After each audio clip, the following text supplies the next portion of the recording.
At the Staples Center in Los Angeles, where the Grammys just wrapped up, but tonight the world mourning the loss of NBA legend and world celebrity Kobe Bryant. He died in a helicopter crash this morning in California, along with his daughter and 7 others. A basketball powerhouse, but also a humanitarian. Communities, including his hometown of Philadelphia, seeing his influence across the country.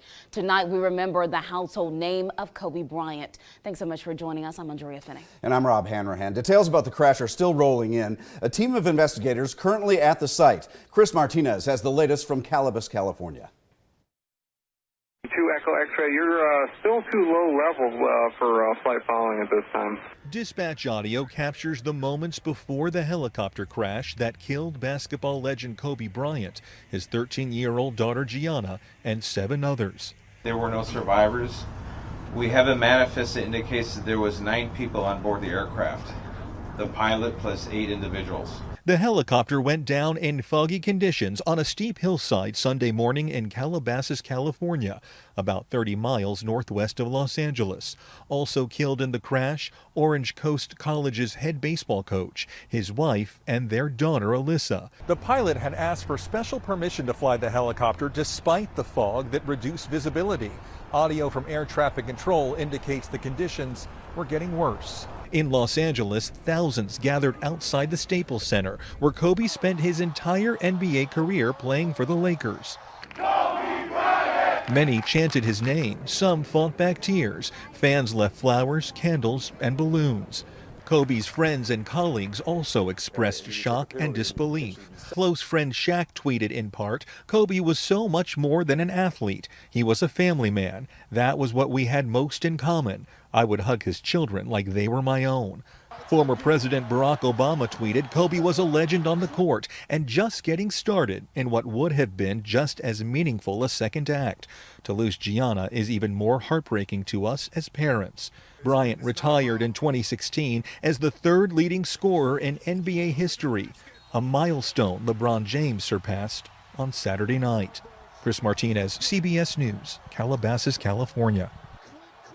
And Kobe Bryant had extensive PA ties, born in Philadelphia and playing high school ball at Lower Merion High School in Ardmore. The community around his school devastated after hearing this news, putting together a touching tribute to their hometown legend. Dan Koob has their story. It is Kobe Bryant, right. That's what you think, that's what so many people think of this town for. Kobe Bryant was Lower Merion, with news rapidly spreading Sunday of the 18-time NBA All-Star's death. Students and alumni came to his alma mater to pay respects. I think a lot of people are just thinking about his wife and kids, and he is part of this town. I think we're standing outside of the gym that's named after him. It's just, you just feel like you lost someone close to you.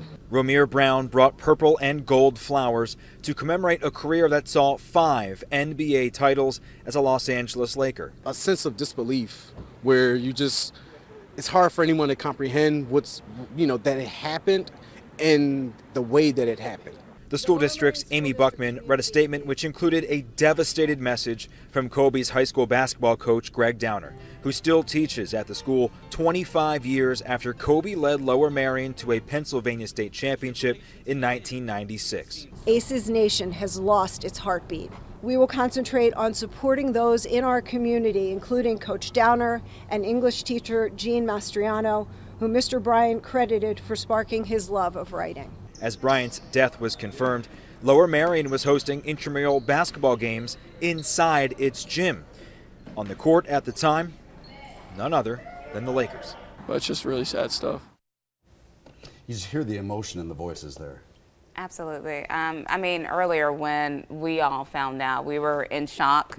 It was hard for me to even speak reading that headline, and we have to be in news mode. And so just to have to switch gears when something hasn't really set, and settled in. And so many becoming aware of where Kobe Bryant was going from here. He was entering another phase of life. Karina Chung joins us now. And Karina, you've been out scouring the people around here in the mid-state. This is certainly news that hit everybody everywhere. Yes, I spoke to sports fans tonight, and they just say they are in complete disbelief. They say that earlier when I spoke to them at Mr. G's sports bar around the corner from here, they said that time and time again that Bryant is a PA legacy, and he always will be. Take a listen. My jaw dropped, in shock.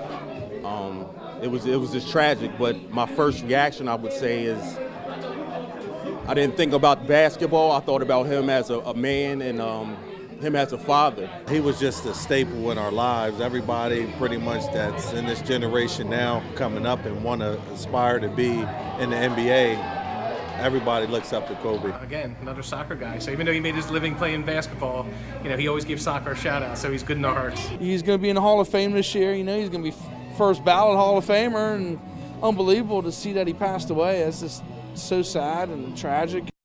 When Bryant was in high school, his basketball team, Lower Marion, actually beat a local team, Cedar Cliff, in the state tournament, the opening round, and he actually eventually led them to victory in the end. And into the NBA right out of high school, and the insurmountable injuries that he faced, and he kept coming back, personal triumphs that he had, things that he had overcome, and you grew up in a Laker family. I did. I actually thought about my brother. He was the first person that I thought of when I read that headline. Super fan.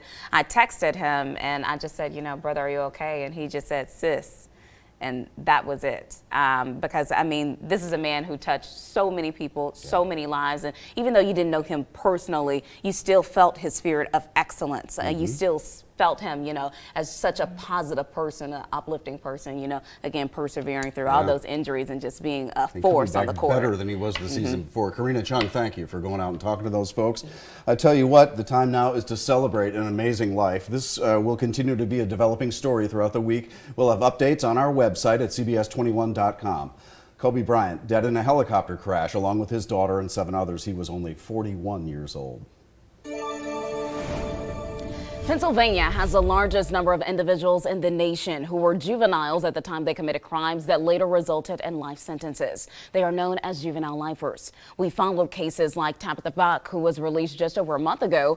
And today we're learning more about how this former group of youth is returning back to the community.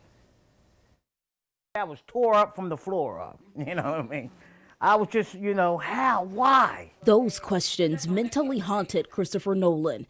At 16 years old, he was given a life sentence, locked up, a juvenile lifer. All of them are murder cases or have to do with somebody losing their life. In November of 1981, Chris and a friend attempted to rob a business in Londonderry Township. He says he was supposed to be a lookout, but it didn't go as planned. He says the owner was shot while defending his property. The bullet was shot downward, but it ended up hitting the blood vessel, and he bled out, so that was a total nightmare. Chris says that day he decided to turn his life around. Right from Dauphin County Prison. First thing I do is I get my GED. Off the back, I'm in the county waiting to go to trial, but I go to school. We're looking really for them to get involved in the different programs to help themselves. I was part of the Literacy Council, Laubach Literacy, Each One Teach One. That was a great program because we each were given inmates to, mentor them and to encourage them. Why were you doing all of this when they issued you a life sentence? Because I had hope. And his faith came into fruition in 2012. A SCOTUS ruling said life without parole for juveniles was unconstitutional. It prompted a resentencing process. Chris received 25 years time served for robbery and second-degree homicide, but ultimately spent 35 years inside before being released on February 9th, 2017. That's what made me really happy about it, that God changed this guy. Not only did he get his degree, but God changed him. Good guys. Chairman Ted Johnson of the Pennsylvania Board of Probation and Parole says good relationships and support, like Chris and Maria, are critical to releasing a juvenile lifer. I keep these goals. The former inmates have now even formed a group on the outside to support one another. They made sure. And when one of those guys or women are somewhat in trouble because they've been away for a long time, and to go from being incarcerated to the street, it's really, really difficult. So they support. Johnson says problems for this group go beyond drugs and alcohol.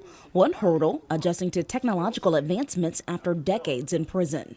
I mean, getting used to getting on the bus and having a voice tell you this is 38th and Parrish and not knowing where is that coming from. They might actually struggle with their freedom, the ability to be out after dark. They wouldn't show up, and the agent would say, well, look, we've got this program for you, and that's when it would come out. I don't mind going to the program, but I have not been out at night. Chris has been successful since his release. He obtained a degree from HAC and a CDL license. He's also purchased a new home. But Chris never forgets his purpose, helping young people stay on the right path. Recently, I spoke at Still High School. The principal invited me up. I spoke to 7th and 8th graders. He says impressionable youth need to hear his story. How do you know unless you walked in their shoes? Especially young African Americans. They need to see African Americans who've been through things. You know what I mean? They need to see a peer. And Chris was absolutely right about that, needing to see a peer. So he does a lot of mentoring in schools because he's really just turned his life around. Right. Completely transformative. Leading by example, and kids take to that. Yeah. All of us do. And as soon as I sat down with him for about 30 to 45 minutes, and he just kind of walked me through some of the things that he did as soon as he entered DOC. So it wasn't something that happened overnight. It was definitely something that he put into play, just years and years, spending time in prison. But although the SCOTUS ruling did help this particular group, it has prompted the filings of several lawsuits across the country. Now, tomorrow on CBS 21 News at 5, you can hear how the Juvenile Law Center in Philadelphia says the science behind that ruling is now blurring the lines between defendants who were 18 and 19 at the time of their crimes. Keep us informed. A quiet day today outside of the breeze that we felt during the afternoon, and we're going to continue this very quiet weather as we head into a good chunk of the work week. Right now, still looking at some snow showers over central and western Pennsylvania, really not making it into the viewing area.